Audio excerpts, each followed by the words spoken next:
Hey, guys. Hey, guys. Welcome to this week's episode of the 13th Floor Podcast. I'm Cece. Hi, I'm Alex. I'm James. And we hate to bring you doom and gloom, guys. But that's the topic today. We're talking about Doomsday. Our review of Avengers Doomsday. Yeah, right. Comes out next year, right? Yeah. I saw December 18th. Unfortunately. A day, so long away. A very important day. But that's not what we're talking about today. We're talking about, like, real life Doomsday scenarios. Those aren't as important. I don't know. James, how have you been up to? James, what have you been up to? How do you doing, James? I'm doing good. Just been really busy, and I talk about the weather a lot like an old man, but this humidity is just, it's like 97 degrees, and every day just feels like I'm in an oven. It's awful. Yeah, but this weekend's supposed to be a reprieve, at least for us. I think it probably is for you, too. Probably. Hopefully. I can't wait for Halloween, frankly. You're a Halloween kind of a dude. I was in New York City this past week, and you would think that it was sweltering. It was hot the last 2 days, but the first day I was there, it was chef's kiss, wonderful weather. Great. It really made you forget about the gunshots in the distance and the rat fighting over pizza. Yeah, there's been some unrest there lately, but I had a good time there. I guess these are the three observations that I made while I was there. Number one, all the women were wearing this black dress. The same black dress every way I turned. And I was like, I feel like I'm in a simulation because literally every woman is wearing this black dress. It's like tight on the top, sleeveless, or has like strap sleeves, and then loose cotton on the bottom. Oh, that's what I was wearing today. Exactly. It's everywhere. Two, people just let their dogs take dumps all over the place. There was dog poop all over the place. And I was like, ew. I don't remember this last time I was here. Me neither. Yeah, clean up after your dogs, okay? And you could see little, like, heel prints where people had stepped in the poop and just walked everywhere. So I had my head on a swivel. I'm just like, I'm not stepping in that. And then the third observation, and I'm not sure if there's something going on, and I just haven't heard about it. Everyone was wearing masks. I was like, I feel like I've taken a step back in time. Weird. It always makes me nervous because I'm like, what's going on? Or if they've adopted it like, Japan has in some areas where it's like almost a method of privacy now. That's which possible. is what it is in Japan. It's more about it's like privacy. So that your face doesn't get caught on the little pictures? No, it's just like, I don't know. It makes people feel like they're more private. Weird. I don't know. It caught me off guard. I wasn't expecting it. It's kind of like sunglasses. Sunglasses can make people feel a little more anonymous. Yeah. Yeah, I mean, that makes sense, though, whereas masks are a little creepy because sunglasses serve a purpose. They shield your eyes from the sun, and the privacy component, it's like people can't tell which way you're looking, whereas if you're just covering your mouth, that's... Yeah. I guess you're right. I mean, I don't know. Maybe there's a big pervert problem in New York, too. I'm sure there probably is. Because doesn't Japan have a bit of a trained pervert problem? Oh, yeah. So I could see it maybe being a thing there. I mean, it gets creepier every time you go. So it's interesting. I've actually noticed an uptick in our area as well, which is a very different kind of scenario here. But I don't know, guys. I've decided to escalate. I'm just wearing gas masks now. Yeah, hey, you know what? Given our topic today, maybe that's going to make sense. Sir James, do we have an icebreaker today? Yeah. This is a little bit of a morbid one, but if let's say there is a complete societal collapse, and you could go anywhere though. You've got transportation, whether it's a boat or a private jet plane or whatever, hitchhiking the rails. You go anywhere in the world for, the end of civilization. Where would you go? Oh, I don't know. I'll go wherever James is going. Number one. James has got his stuff figured out. I ain't going to no mountains. Is that where you're going, James? Actually, no. Oh. Where are you going? You going to the beach? Yeah. That's where I would like to go. The only problem with the beach, I have to go to a place that doesn't get hurricanes, because if the world's ending, I'm not going to be able to keep track of those bad boys. They're going to be sneaking Funny up on enough, I was thinking like Micronesia. Very stable climate. Micronesia. Oh, James, I'll be right there with you. Not because I've become completely dependent on you, like Cece apparently does. Listen. But because I want the beach, but I don't want the hurricanes. And that's a good point, you know. But listen. If we were with James, we would have such good conversations. Yeah, while we're having our little cannibal meal. No, we wouldn't be eating cannibal stuff. We would be eating fish, because James would teach me how to fish. Aww. Right, James? Yeah. And how to be a cannibal. Well, there you go, guys. You heard it here first. Wendigo Island. Okay, listen. That reminds me of an old adage. You teach a man to fish, you feed him for a lifetime. You eat the man, you feed yourself for a day. James, that should have been your sign-off at the very end. Oh, it should have been. Your wisdom. Now you got to think of another one. All right, listen. I think it's time for us to talk about Doomsday. If you're depressed listening to this, I'm sorry. You might get more depressed. Maybe not. I don't know. I don't know what these boys are talking about. Alex, you're starting us off. You go first. So, as you may remember, the last time we saw Iron Man, he was dying in Endgame. Hey, listen. We might have some young listeners. Okay, yeah, edit that out. Put a beep. Beep. Do something. Beep, beep. All right. Perfect. All right, never mind. There are spoilers for Endgame. Anyway, now Doctor Doom. Alex, come on. Let's do this. Well, I have to find my notes because I wrote two things down, and I found out I was double dipping. Yeah, James, you didn't hear this, listener, but James scolded us before we hopped on. Because Oh my god! Yeah, it was so hard to hear. My soul's a little crushed. Alex goes above and beyond with his notes, and James is like, Oh, yeah, I'm gonna ignore all these hypothetical scenarios you looked up. Okay. Anyway, all right, go on. So I was wondering, World War III. You know, we hear this every couple years. We're going to start World War III. Oh no, North Korea doesn't like us. Okay. All right. And then, it's going to be World War III. It's like, North Korea ain't going to be a problem. All right. They get taken out before they do anything silly. Yeah. Right? Just going to go ahead and tell you.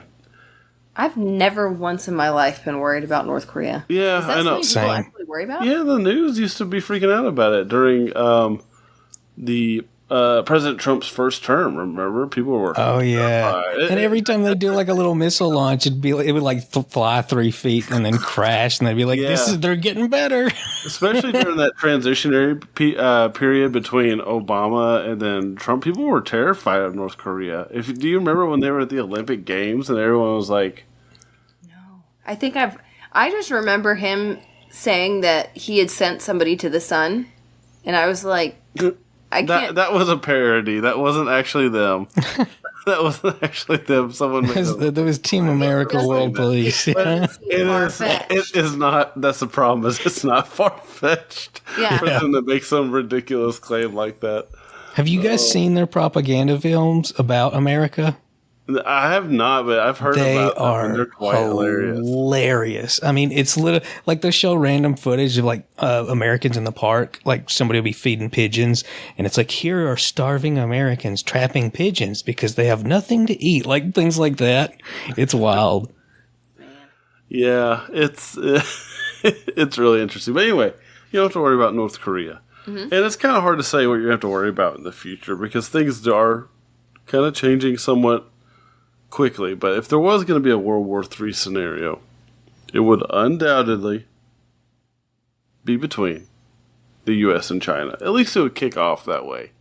Now, how things transpire after that, I would say it's pretty hard to determine. But it would have to have a very strong sequence of events for things to go so wrong for us to get into a World War III. I personally feel that our countries have started to become so codependent on each other. There's not really much of a reason to get into a fight. Yeah. China needs the U.S. just like the U.S. needs China at this point. And yes, there's resources. Yes, there's all these other things, but you can't really take over neither one of us can take over the other country. So it's not like a Germany situation where you can pin down a country that's small and take it over. Mm-hmm. These are two enormous places. I mean, you've got hillbillies in the woods in the U.S., and you've got people all over the place in China. Yeah, now China probably has a better chance of, well, James will maybe talk. We'll mention it later. But if anything was going to happen, it would happen out in the South China Sea with one particular territory I'm sure everybody knows about that China can't wait to get its hands back on. Yeah. Taiwan. Yeah. Taiwan is a country. And and so very easily, especially with the necessities currently with the semiconductors and the chips that are made in Taiwan, I could see something rising that would cause that conflict. However, I think the U.S. sees that conflict already and that's why we're moving a lot of manufacturing here for the chips. So maybe we can just hand Taiwan over. But it's possible that the Chinese moves to take on Taiwan, and as a response, the U.S. kind of does what it's doing in Ukraine a little bit, where it's going to start funding some of our allies or others that are in that area to do the fight. Maybe we'll do it ourselves a little bit, but really we're just going to be using others or funding proxy wars. Exactly. It's pretty much a proxy war. But it's not that little like wink and a nudge, like it's us, but like kind of like Ukraine. It's totally us in a lot of ways. I mean, we would have ended it actually, I think, by now. But we're making money off of it. We're doing that type of thing. This is going to be a little bit more like, yeah, we're funding this. We just don't have enough ships probably to go out and fight an extended war by ourselves at least. Now, one of the things that when I was looking into things is that kept being highlighted as a possible reason why World War III would happen is they kept saying miscalculations. And when I saw this, I looked into it a little bit more and found that, maybe we start doing things with AI or cyber attacks lead to things to be skewed with some of our information or things we just didn't anticipate, which you would expect in a global conflict to occur. So the war can expand from these small things that seem inconsequential. And it's kind of like the lead up to World War I. It's such a small thing, really. I can totally see World War III kicking off because ChatGPT had a hallucination. Exactly. That is not sarcasm, unfortunately. And that is one thing that we know for sure is happening with AI. And I personally don't see a reason why AI is going to be superior enough to not have hallucinations. When I say hallucinations, I'm not talking about it seeing things that aren't. Actually, I am, but not like the fever dream that I think a lot of people picture. Yeah, people have hallucinations all the time. We think we hear things that we didn't. We come to these conclusions without all the evidence. There's all kinds of things that we just manufacture because we see patterns everywhere and we read into things more than we should. AI is doing that just as much, if not more. Oh, yeah. It's been wrong for me before. There was a really hilarious and scary, where this guy was trying to study conspiracy theories, and he found all this really incriminating evidence against the government. Turns out AI had been feeding him literal fan fiction from the internet because it was it's like a mirror. It's trying to satisfy what he's asking for. So it's like, oh, well, we found this. And, it looks all very official, but it's literally like SCP Foundation stuff, like internet copy pasta, creepy pasta. Yeah. Well, you need to, whenever you are, if you do use something like ChatGPT, make sure you always ask for the source. Mm. Yeah, it is important because these systems are really getting a lot of things wrong. I pretty much use X or Grok as like almost an entirely a glorified search engine. Now I do use it like something like this, like a topic like this where my knowledge of current events is good, but it's not like I'm not going to be planning what could happen on World War III, right? It was helpful in deciphering on what could lead to it. And some of it I feel like is ridiculous, and some of it I feel like is actually really useful. An example of that is another thing that could help lead to World War III while we're having this clash with China over by Taiwan is just all these other proxy wars spreading. Again, this kind of goes back to the Ukraine thing. You can see Iran and Israel getting out of hand pretty quickly, and just these risks of nuclear war from all these entities, U.S., China, whoever's developing nukes in the Middle East, if they still are. Like, the more of these factors that are in there, the bigger the chance that something can go wrong, because it just takes one for it to really go south. Now, mutually assured destruction is a silver lining in that most people aren't willing to quite do that. But you don't want a doomsday cult to get a hold of that bad boy. No. But so another thing that could happen during all this is, supply chains are going to get wrecked. All these things are going to be torn down, whether it's from cyber attacks, just outright destruction of resources. I mean, just the area where they would have that conflict over by Taiwan would shut down 60% of the trade routes. So supply constraints are going to be a big prevalent thing. And we all know what it was like getting toilet paper during COVID. Yeah, it was crazy. Or when that ship got stuck in that dock, remember? Oh, I forgot all about that. Yeah. Well, we all know what that was like. Now imagine way worse things happening. Yeah.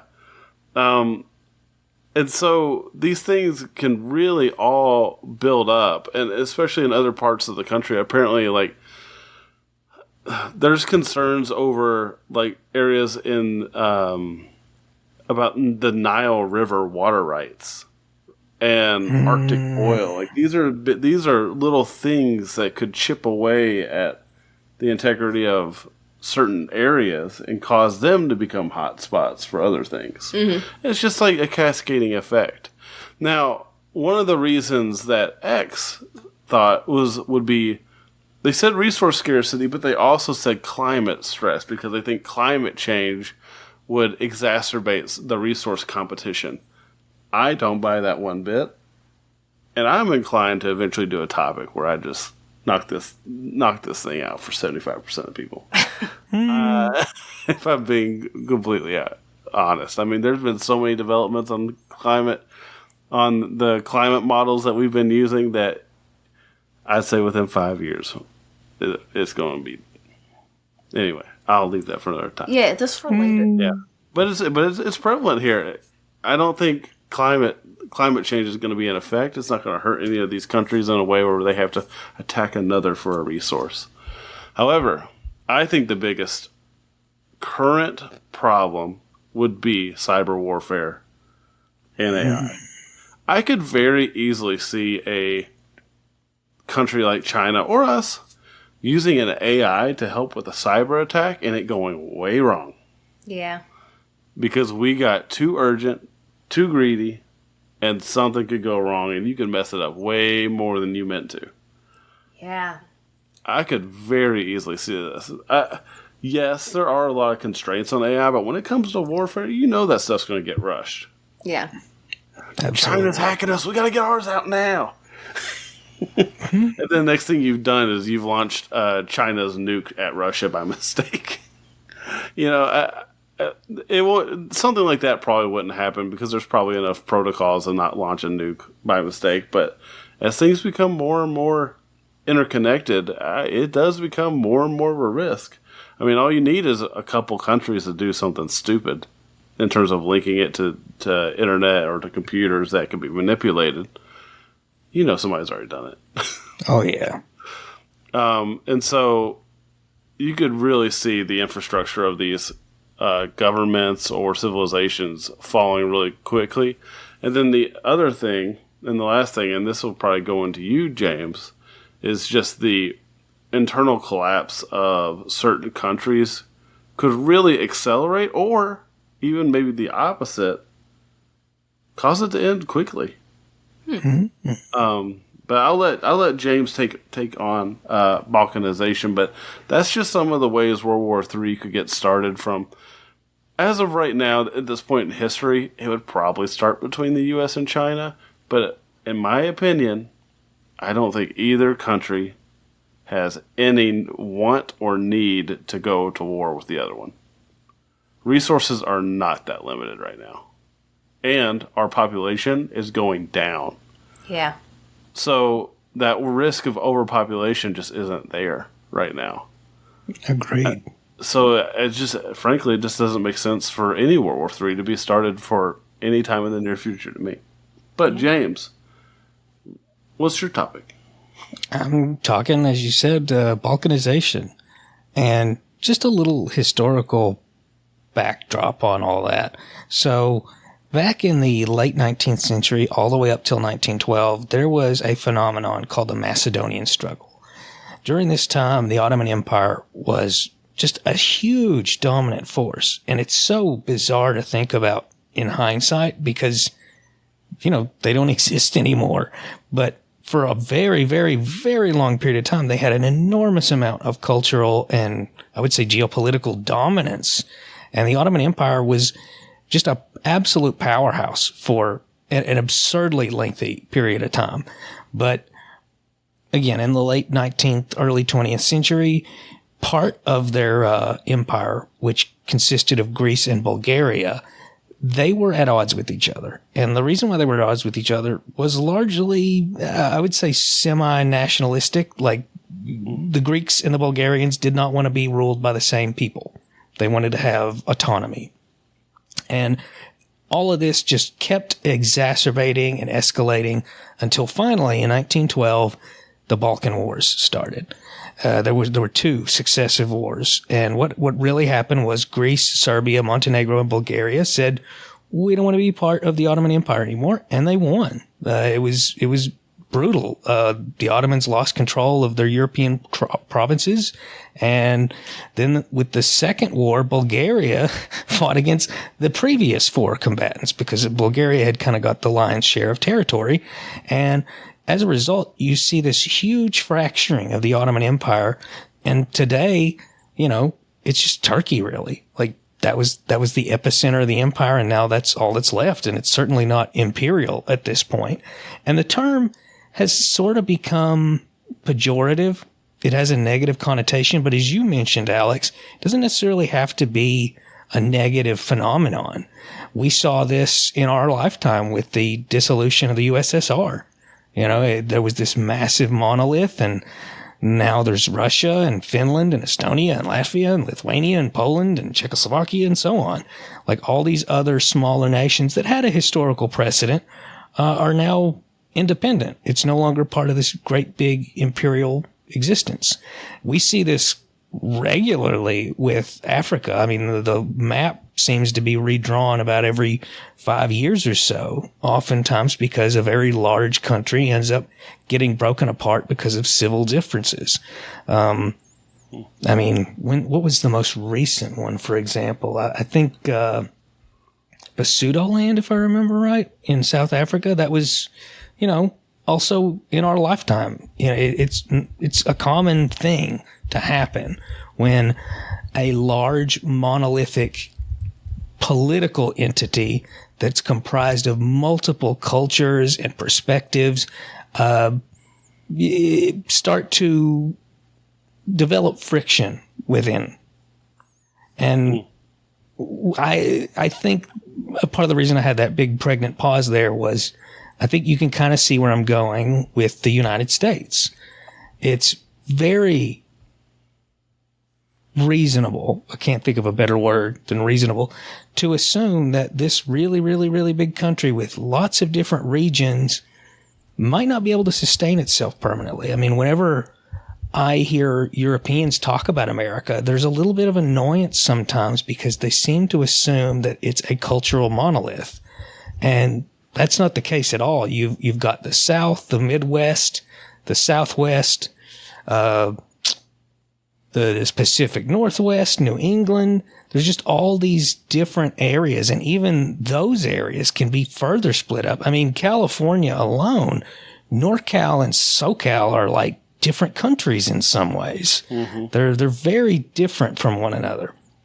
So a lot of political analysts and economists have looked at these cultural divides, have looked at this civil friction that keeps taking place over a number of issues, as well as just the overall different makeup of some of these regions, and have concluded that balkanization, in light of some sort of conflict that could instigate it, which AI would be a very interesting example, could lead to sort of a deterioration of the American empire and lead to several smaller states coming about. And what I find most fascinating about balkanization is two things. One, its inevitability. Every single empire eventually balkanizes. You know, even though the term comes from 1912, this has been something that we've seen happen countless times. The sun never sat on the British Empire, and now it's basically an archipelago, east of or north of Spain, at this point. So similarly, Rome crumbled, Babylon crumbled, Assyria crumbled, Egypt crumbled, China. Everybody acts like it's a single monolithic entity that's been around for a millennia, but really it's been destroyed and reborn multiple times. More on that in a minute. I mean, heck, they had a civil war in the 20th century, and that's how this whole Taiwan business got started. So the bottom line is no single nation is eternal. So what would happen if balkanization took place? This is the second thing that I find fascinating, because a lot of economists and political scientists have analyzed what they think would happen. And so there are maps, and I find them fascinating to look at and analyze. And a lot of them are really interesting because I can see it feasibly happening. One would be Utah, which is very culturally distinct, becoming its own thing. That I don't think anybody would be surprised by that. Because Utah is just a very unique state compared to all the other states. Similarly, the southern United States and the Midwest would break apart from one another. New England would be its own thing. Some people think New York would be part of New England, and some people think New York would be its own thing, kind of like Utah. Then you've got the Great Lakes region being separate, the Pacific Northwest and NorCal being sort of combined, the Southwest pretty much just getting absorbed by Texas, and then Southern California and Northern Mexico fusing to become a singular entity. These are just some examples, but what I find most interesting about that is, one, most of the time these maps really highlight all the cultural differences between these regions, but also they kind of highlight what America looked like as it was being settled. A lot of these maps, if you look at like early 19th century maps of the United States, there's a huge overlap where it's like, oh, I see, Texas is its own thing again, and this middle mountain area, it looks an awful lot like Wyoming territory. It's bizarre how similar it looks. I mean, even the southern states, excluding Virginia, it's like, oh, this is just the Louisiana Purchase in Virginia. So I can really see that happening, especially when we look at how this country did grow, because it grew largely because people got in covered wagons and kept going. Railways kept going, but a lot of it was actually just war and purchases. You know, the Louisiana Purchase was a purchase from France. Similarly, a huge part of the western portion of the country was caused by a war with Mexico and a trade agreement that resulted where we pretty much just bought a huge chunk of the country. Alaska was the same thing, you know, Seward's icebox, they call it, because it was seen as kind of a foolish expense, but it paid off in the long run. But the bottom line is, unlike most imperial powers that have come about exclusively through just slow but aggressive martial domination, the United States kind of came about from a weird little mix of much faster martial domination, frontier exploration, and then literally paying for the territories themselves by the countries that got there first. Got there second, if you want to get real technical. So I think that really highlights, one, the really grim reality that balkanization is possible. I would even say inevitable, just not necessarily in our lifetimes, but also that it's not necessarily a bad thing. You know, the Ottoman Empire crumbled, but it's not like there was some vacuum. It's not like civilization crumbled with it. Similarly, if we did break into several other countries, eventually I think there'd be something kind of like a European Union where those countries had trade agreements with each other and weren't at each other's throats, but I don't think it would really be a catastrophe. That's my take, at least. And that leads me to a small side point, which is, as you mentioned, Alex, with World War III, you know, China is an enormous country with a lot of differing cultures and distinctions. And when people talk about balkanization, they tend to talk about Europe, the United States, and Africa. But I think that Asia is actually very ripe for balkanization too, particularly China, because they are such a big country. And contrary to popular opinion, they are also not a cultural or heritage-based monolith. There's a lot of conflicting ideas. Mm-hmm. Yeah. That's what I think. I think China, I think they're next on the chopping block. That's my theory. I think they're next to get divvied up. Mm-hmm. Only time will tell. Not conquered or anything, but I do think it'll get broken up for sure. Mm-hmm. Yeah. Mm-hmm. Well, James, how about you, Cece? Somewhat positive take on Doomsday. Yeah. Yeah, because it's not always look on the bright side. It's just a different world, right? Yeah. Yeah. The end of the world as we know it. Mine's not so sunny. Oh. Okay. Oh. And mine is actually, we've covered part of this before, but I feel like since we've covered it, the world has changed a lot, especially when it comes to like the adoption of artificial intelligence, that it's good to revisit the behavioral sink. Yeah. This. And I can't remember what our last episode where we talked about this was. It was a while ago, but in case you have not heard that episode yet, dear listener, way back in the day, in the 1960s and 70s, a little scientist by the name of John B. Calhoun. I feel like you can't say that name and not say it with a country accent. James, how would you say it? I agree. I know. I think you're dead on. It sounds like a country lawyer. Yeah, John B. Country lawyer. John B. That's Calhoun. exactly. He carried out a very famous study on rats and mice, and he wanted to see what would happen in a controlled, overpopulated community. And he lovingly called this little community, quote, Universe 25. And had everything that these little rats and mices could ever dream of. Yes, little mices. Unlimited food, unlimited water. They had comfy little homes, but the catch is that there were only so many little comfy homes for these rats. The number of houses was fixed. So they had like 1,000 rat holes or whatever. Like, I don't even know how many it was. But they had a certain number, fixed number. Not surprisingly, in this scenario, 1,000 rat holes. 1,000 rat holes. The rodent population grew out of control. It was crazy, okay? There were so many little rats. They were outgrowing the number of homes available. And guess what happened, you guys? They ate each other. Society collapsed. Oh. Yes. So the male rodents became very aggressive.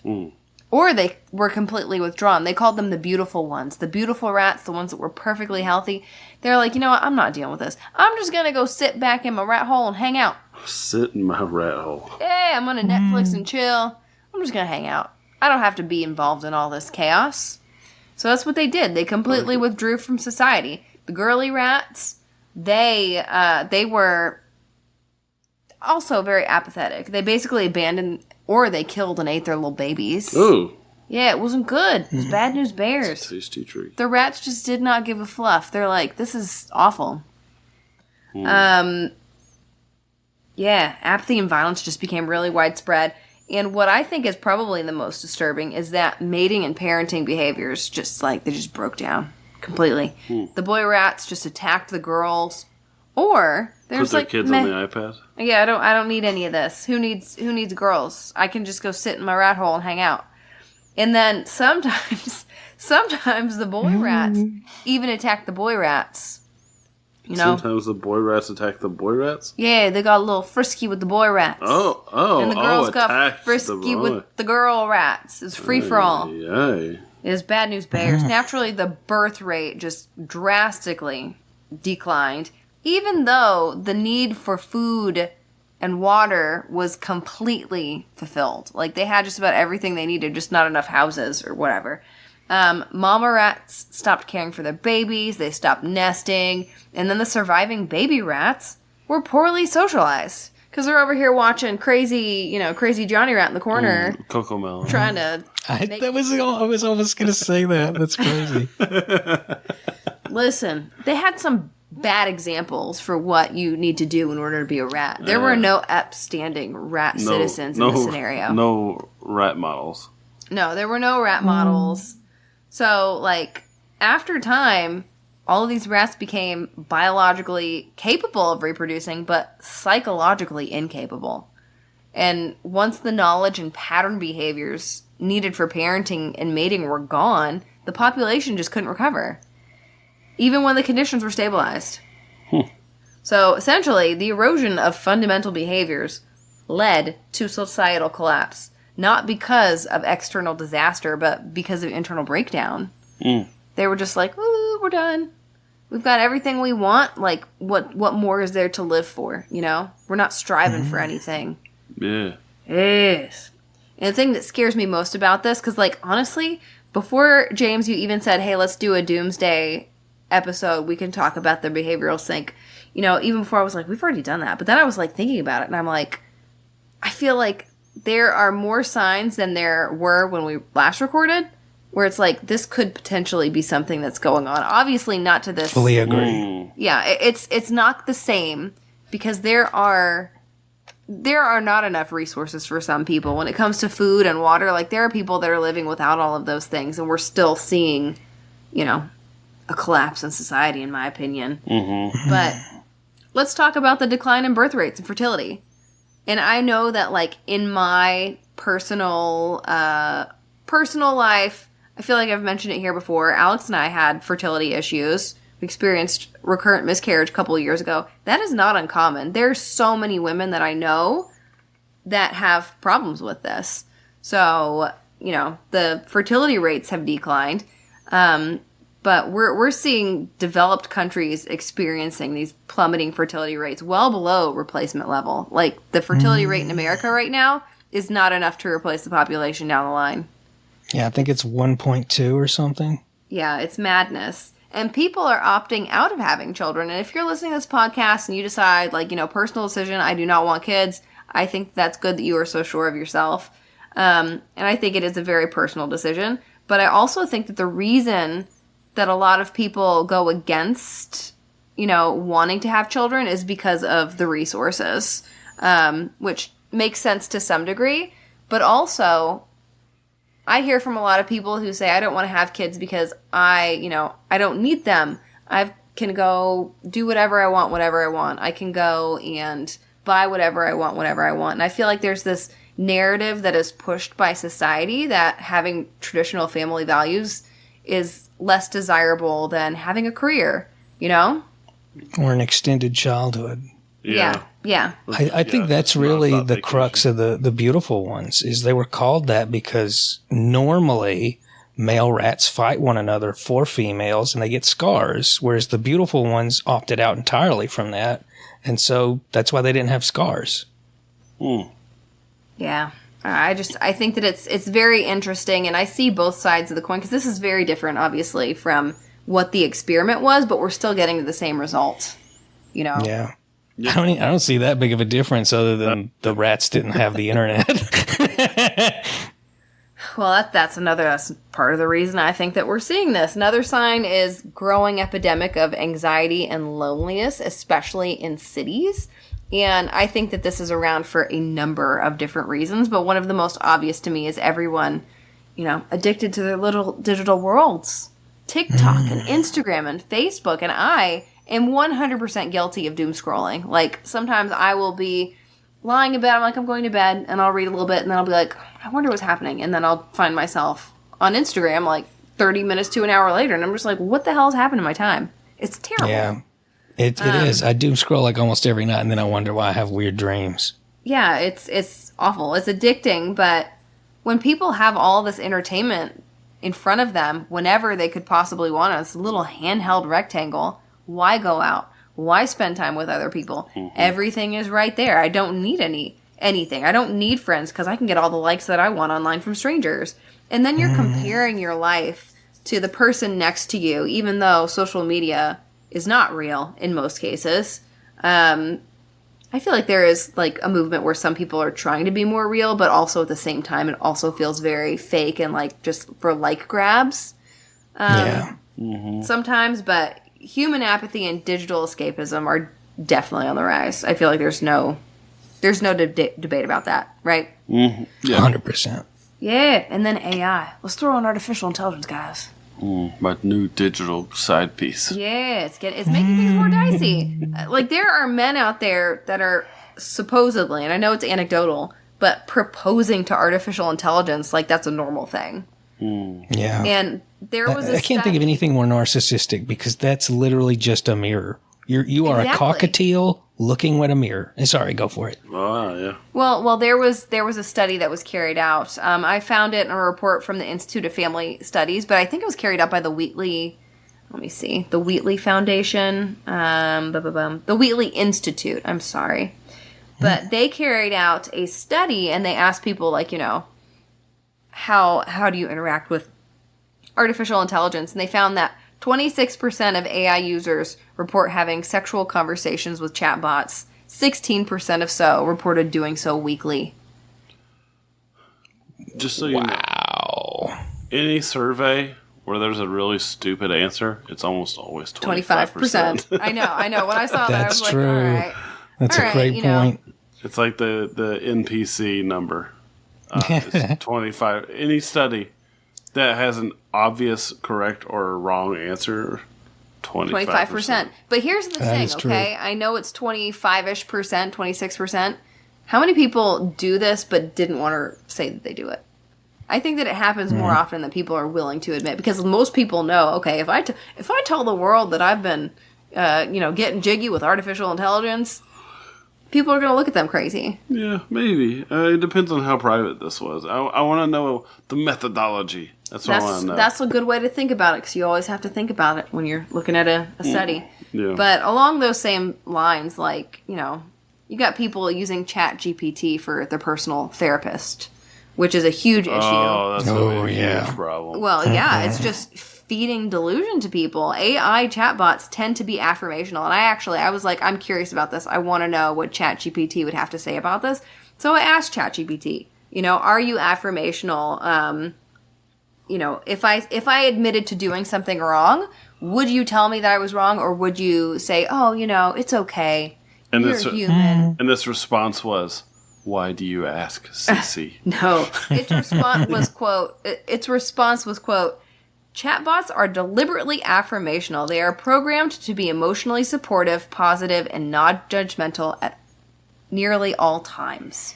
And the purpose for that being that they're meant to simulate companionship and reduce loneliness.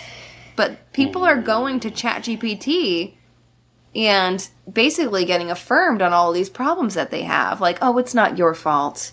You know, this is just society and pressuring you. And I've heard of people having emotional, psychological breakdowns because they're like, you know, there's something wrong. You know, I don't know. I think it's just a very dangerous realm that people are starting to tiptoe into. Certainly. Yeah, it scares me a little bit.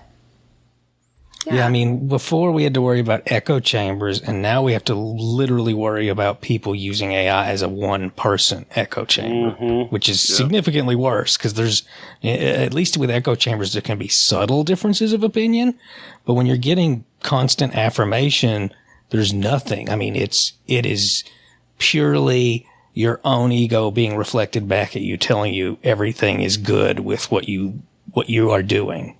Yeah. And I honestly, I think that the worst example of an echo chamber social media-wise is Facebook.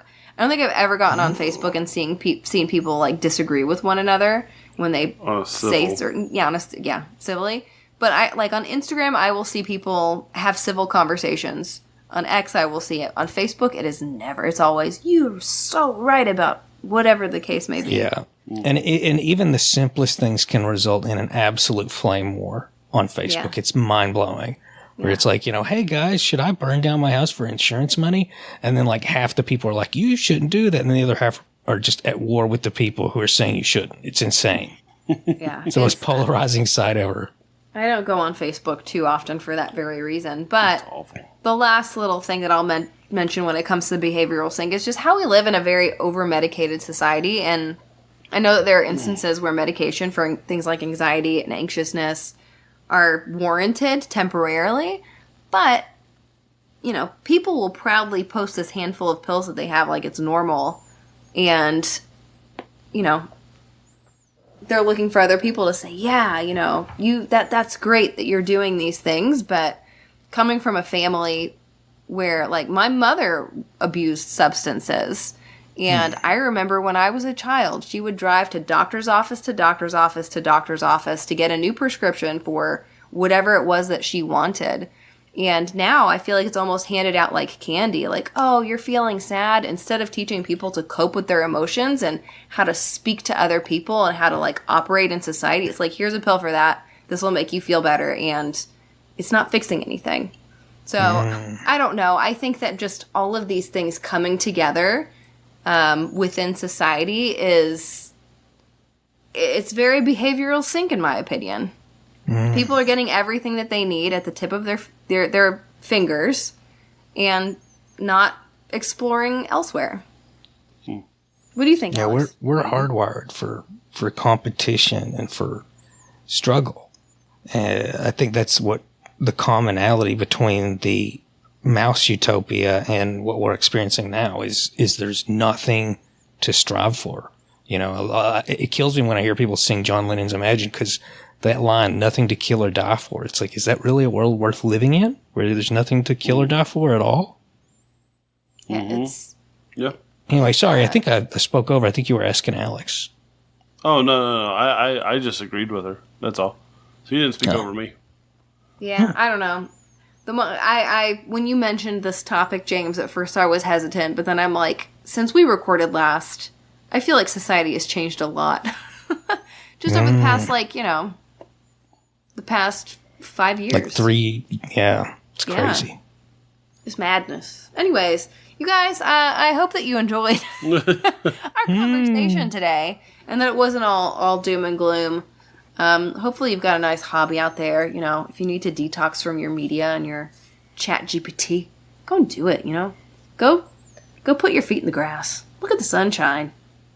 Smell a flower. Yeah. It's going to be okay. Get a sunburn. You know. Get out there and get some scars. Yeah, there you go. Go out there and get some scars. Get some vitamin D. It'll help with your mood. Okay. Our music is by Greg Cook. You can find his music on iTunes, Spotify. Golly, it's called Apple Music. And Amazon Music, or anywhere you listen to music. James, do you have a sage piece of advice that you want to share before we part ways? Let's get rat holes trending instead of man caves. There we go. Go find yourself a rat hole. And until next week, we hope that you can keep it strange. Keep it strange. Ja.